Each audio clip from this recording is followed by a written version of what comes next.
Hello, welcome back. എല്ലാവർക്കും പുതിയൊരു വീഡിയോയിലേക്ക് സ്വാഗതം. ഇന്നത്തെ നല്ലൊരു അടിപൊളിയായിട്ടുള്ള റെസിപ്പിയാണ്. ഭയങ്കര സിമ്പിളായിട്ട് ചെയ്തെടുക്കാൻ പറ്റുന്ന റെസിപ്പിയാണ്. നമ്മളെ വീട്ടിലുള്ള കുറഞ്ഞ ചേരുവകൾ വെച്ചിട്ടാണ് ഈ ഒരു റെസിപ്പി ഞാൻ ചെയ്യുന്നത്. മെയിനായിട്ട് ഇതിൽ വേണ്ടത് റവയാട്ടോ. റവ എന്തായാലും നമ്മുടെ വീട്ടിലുണ്ടാവില്ല, അപ്പോൾ നമുക്ക് പെട്ടെന്ന് ചെയ്തെടുക്കാൻ പറ്റുന്നൊരു സംഭവമാണ്. അപ്പോൾ നേരെ നമുക്കിനി വീഡിയോയിലേക്ക് പോകാം. അപ്പോൾ അതിനായിട്ട് ഞാനൊരു ചട്ടി ചൂടാക്കിയിട്ടുണ്ട്. അതിലേക്ക് 1 ടീസ്പൂൺ വെളിച്ചെണ്ണ ചേർത്ത് കൊടുക്കാം.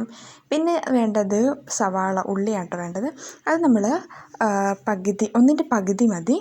അത് ഞാൻ കട്ട് ചെയ്തിട്ട് ഇതിൽ ചേർത്ത് കൊടുത്തിട്ടുണ്ട്. ഇനി ഇതൊന്ന് വഴറ്റിയെടുക്കണം. ഒരുപാടൊന്നും വഴന്ന് പോകണ്ട, ചെറുതായിട്ടൊന്ന് വഴറ്റിയെടുക്കാം. ഇനി ഇതൊന്ന് വഴന്ന് വരുന്ന സമയത്ത് അതിലേക്ക് നമുക്ക് വെളുത്തുള്ളി ചേർത്ത് കൊടുക്കാം. 1 ടീസ്പൂൺ വെളുത്തുള്ളിയാണ് ഞാൻ ചേർത്ത് കൊടുക്കുന്നത്. അതും ചേർത്ത് നമുക്കിതുപോലെ ഒന്ന് മിക്സ് ചെയ്ത് കൊടുക്കാം. പിന്നെ അതിലേക്ക് ഞാൻ ഇഞ്ചിയും 1 ടീസ്പൂണാണ്. അപ്പോൾ ഞാൻ പേസ്റ്റ് അല്ല കേട്ടോ, ഞാനൊന്ന് ചോപ്പ് ചെയ്തതാട്ടോ ചേർത്ത് കൊടുക്കുന്നത്. ഇഞ്ചി ഒന്ന് ചതച്ചതാണ്. ഇഞ്ചിയും വെളുത്തുള്ളിയെല്ലാം ചതച്ചിട്ടാണ് ഞാൻ ഇതിലേക്ക് ചേർത്തിട്ടുള്ളത്. ഇനി ഇതിൻ്റെ ചെറിയൊരു പച്ച ടേസ്റ്റെല്ലാം പോയി കഴിയുമ്പോൾ അതിലേക്ക് നമുക്ക് പച്ചമുളക് ചേർത്ത് കൊടുക്കാം. പച്ചമുളക് നിങ്ങൾ എരിവ് നോക്കിയിട്ടുണ്ട് ചേർക്കാനായിട്ട്. നിങ്ങൾക്ക് എത്രത്തോളം എരിവാണോ അതിനനുസരിച്ച് ചേർത്ത് കൊടുക്കാവുന്നതാണ്. പിന്നെ ഇതിലേക്ക് ഞാൻ കുറച്ച് മല്ലിയിലയും കൂടി ചേർത്ത് കൊടുക്കുന്നുണ്ട്. അതും കൂടി ചേർത്ത് നമുക്കൊന്ന് വഴറ്റിയെടുക്കാം. പിന്നെ ഇതിലേക്ക് ഞാൻ ചേർത്ത് കൊടുക്കുന്നത് ചിക്കനാട്ടോ. അപ്പോൾ ഞാൻ മഞ്ഞളും ഉപ്പും അതുപോലെ കുരുമുളക് പൊടി ഇട്ട് ഒന്ന് വേവിച്ചിട്ട് ഞാനൊന്ന് കൈ വെച്ചിട്ട് ഒന്ന് ക്രഷ് ചെയ്ത പോലെ ആക്കിയെടുത്തതാണ്. അതും കൂടി ഞാനിതിലേക്ക് ചേർത്ത് കൊടുത്തിട്ടുണ്ട്. എന്നിട്ട് നമുക്കിത് നല്ലതുപോലെ ഒന്ന് മിക്സ് ചെയ്ത് കൊടുക്കാം. പിന്നെ ഇതിലേക്ക് ഞാൻ ചേർക്കുന്നത് ഉരുളക്കിഴങ്ങാണ്. ഉരുളക്കിഴങ്ങും ഞാൻ 2 എണ്ണമാണ് എടുത്തിട്ടുള്ളത്. അത് പുഴുങ്ങിയിട്ട് ഒന്ന് മാഷ് ചെയ്തതിന് ശേഷം ഞാൻ അതിലേക്ക് ചേർത്ത് കൊടുത്തതാണ്. ഇനി ഇതെല്ലാം കൂടി നല്ലപോലെ ഒന്ന് മിക്സ് ചെയ്ത് കൊടുക്കാം. പിന്നെ ഉപ്പ് വേണമെങ്കിൽ നിങ്ങളത് നോക്കിയിട്ട് ചേർക്കാം കേട്ടോ. നമ്മൾ ചിക്കനിലെല്ലാം ചേർക്കുന്നില്ല, അതുകൊണ്ട് തന്നെ നിങ്ങൾ നോക്കിയിട്ട് ചേർക്കാം. എന്നിട്ട് നല്ലതുപോലെ ഒന്ന് മിക്സ് ചെയ്ത് കൊടുക്കാം.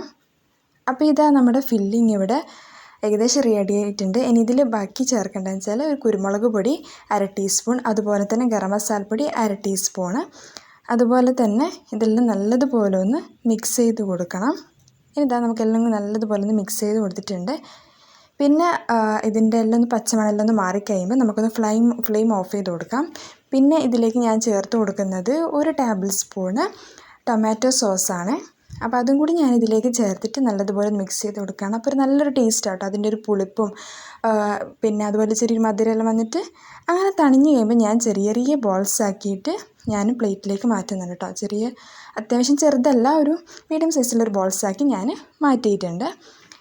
ഇനി ഞാനിതാ വേറൊരു ചട്ടി ചൂടാക്കിയിട്ട് അതിലേക്ക് 1 ടീസ്പൂൺ വെളിച്ചെണ്ണ ചേർത്ത് കൊടുക്കാം. അതൊന്ന് ചൂടായി വരുന്ന സമയത്ത് അതിലേക്ക് 1 ടീസ്പൂൺ നല്ല ജീരകമാണ് ചേർക്കുന്നത്. അതിൻ്റെ ജസ്റ്റ് ഒന്ന് കളർ മാറുന്ന സമയത്ത് അതിലേക്ക് ഒരു 1/4 കപ്പ് റവ ചേർത്ത് കൊടുക്കാം. എന്നിട്ട് നല്ലതുപോലെ ഇതൊന്ന് നമുക്കൊന്ന് വഴറ്റിയെടുക്കാം. ഇത് 1-2 മിനിറ്റ് ഒന്ന് വഴറ്റിയെടുത്താൽ മതി. ചെറുതായിട്ടൊന്ന് കളർ മാറി വരുന്നത് 1 മിനിറ്റ് വഴറ്റിയാൽ മതി. പിന്നെ അതിലേക്ക് നമുക്ക് ആവശ്യത്തിനുള്ള വെള്ളം ചേർത്ത് കൊടുക്കാം. ഇപ്പോൾ നിങ്ങൾ 1/2 കപ്പ് എടുക്കുന്നെങ്കിൽ 1 കപ്പാട്ടോ വെള്ളം ചേർക്കേണ്ടത്. അപ്പോൾ ആവശ്യത്തിനുള്ള വെള്ളവും കൂടി ഒഴിച്ചിട്ട് നമുക്കിതൊന്ന് മിക്സ് ചെയ്ത് കൊടുക്കണം. പിന്നെ ഇതിലേക്ക് ആവശ്യത്തിനുള്ള ഉപ്പും കൂടി ചേർത്ത് കൊടുക്കാം.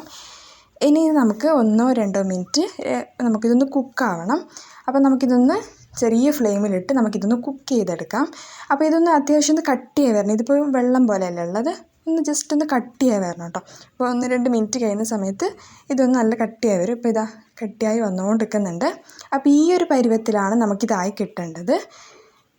അപ്പോൾ ഇങ്ങനെ ആയി കിട്ടിയിട്ടുണ്ട്. ഇനി നമുക്കിത് മാറ്റി വെക്കാം. ഇനി ഇത് തണിഞ്ഞതിന് ശേഷം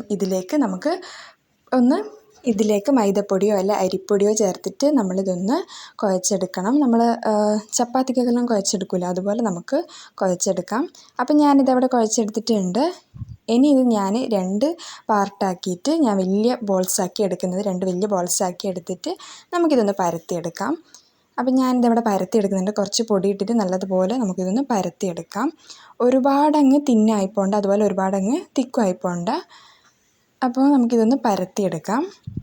അപ്പം ഞാനിതവിടെ പരത്തിയെടുത്തിട്ടുണ്ട്. ഇനി ഇതുപോലൊരു മൂഡ് വെച്ച് നമുക്കൊന്ന് കട്ട് ചെയ്തെടുക്കാം. അപ്പം ഞാനിപ്പോൾ റൗണ്ട് ഷേപ്പിലാണ് കട്ട് ചെയ്യുന്നത്. നിങ്ങൾക്ക് വേണമെങ്കിൽ ഏത് ഷേപ്പിൽ വേണമെങ്കിലും കട്ട് ചെയ്തെടുക്കാം. ഞാനിപ്പോൾ ഇവിടെ റൗണ്ട് ഷേപ്പിലാണ് കട്ട് ചെയ്യുന്നത്. അപ്പം ഞാനിതാ ബാക്കിയുള്ളതും കൂടി ഇവിടെ കട്ട് ചെയ്തെടുത്തിട്ടുണ്ട്. അപ്പം ഞാൻ ഒന്ന് എടുത്തിട്ട് കാണിച്ചു തരാം. ഇതുപോലെയാട്ടോ ഉള്ളത്. ഇനി നമ്മൾ ഉണ്ടാക്കി വെച്ചിട്ടുള്ള ഒരു ഫില്ലിംഗ് ഇല്ലേ, അത് ഇതിൻ്റെ മേലിലേക്ക് ഇതുപോലെ അങ്ങ് വെച്ച് കൊടുക്കാം. എന്നിട്ട് എല്ലാ ഭാഗത്തും ഇതുപോലെ നമുക്കൊന്ന് അങ്ങ് ആക്കി കൊടുക്കണം. ഇനി നമ്മൾ കട്ട് ചെയ്ത് വെച്ച് ഇതുപോലെ 4 നമ്മൾ കട്ട് ചെയ്തത്, അതിൻ്റെ ഒന്നെടുത്തിട്ട് നമ്മൾ ഇതിൻ്റെ മേലിലേക്ക് ഇതുപോലെ വെച്ച് കൊടുക്കാം. എന്നിട്ട് നമ്മൾ ജസ്റ്റ് ഒന്ന് എല്ലാ ഭാഗവും ഒന്ന് ഇതുപോലെ ഒന്ന് ചെറുതായിട്ടൊന്ന് പ്രസ് ചെയ്ത് കൊടുക്കാം. നമ്മൾ എണ്ണയിലിട്ട് പൊരിച്ചെടുക്കുന്നതല്ല, കുറച്ച് എണ്ണ ഒഴിച്ചിട്ട് നമ്മളിത് തിരിച്ച് മറിച്ച് വിട്ട് ഇതുപോലെ ഒന്ന് ചെറിയൊരു കളർ മാറിയാൽ മതി. കാരണം നമ്മൾ പുറത്തുള്ളത് അതുപോലെ ഉള്ളിലുള്ള ഫില്ലിങ് എല്ലാം കുക്കായതല്ല, അപ്പോൾ ഒന്ന് ജസ്റ്റ് ഒന്ന് കളർ മാറിയാൽ മതി. അപ്പോൾ ഇതാ സംഭവം ഇവിടെ റെഡി ആയിട്ടുണ്ട്. നല്ല ടേസ്റ്റിയാണ്, അതുപോലെ ഈസിയാണ്. അപ്പോൾ എല്ലാവരും എന്തായാലും ട്രൈ ചെയ്ത് നോക്കുക. അതുപോലെ നിങ്ങൾക്ക് വീഡിയോ ഇഷ്ടമാവുന്നുണ്ടെന്നുണ്ടെങ്കിൽ ലൈക്ക് ചെയ്യുക. അതുപോലെ നിങ്ങളുടെ അഭിപ്രായങ്ങൾ താഴെ കമൻറ്റ് ബോക്സിൽ എഴുതി അറിയിക്കാൻ മറക്കരുത്. അതുപോലെ മറ്റുള്ളവർക്കും കൂടി ഈ വീഡിയോ ഒന്ന് ഷെയർ ചെയ്ത് കൊടുക്കാം. അതുപോലെ ഇതിന് സബ്സ്ക്രൈബ് ചെയ്യാത്ത പുതിയ കൂട്ടുകാരുണ്ട്, പ്ലീസ് ഒന്ന് സബ്സ്ക്രൈബ് ചെയ്ത് സപ്പോർട്ട് ചെയ്യണേ. താങ്ക്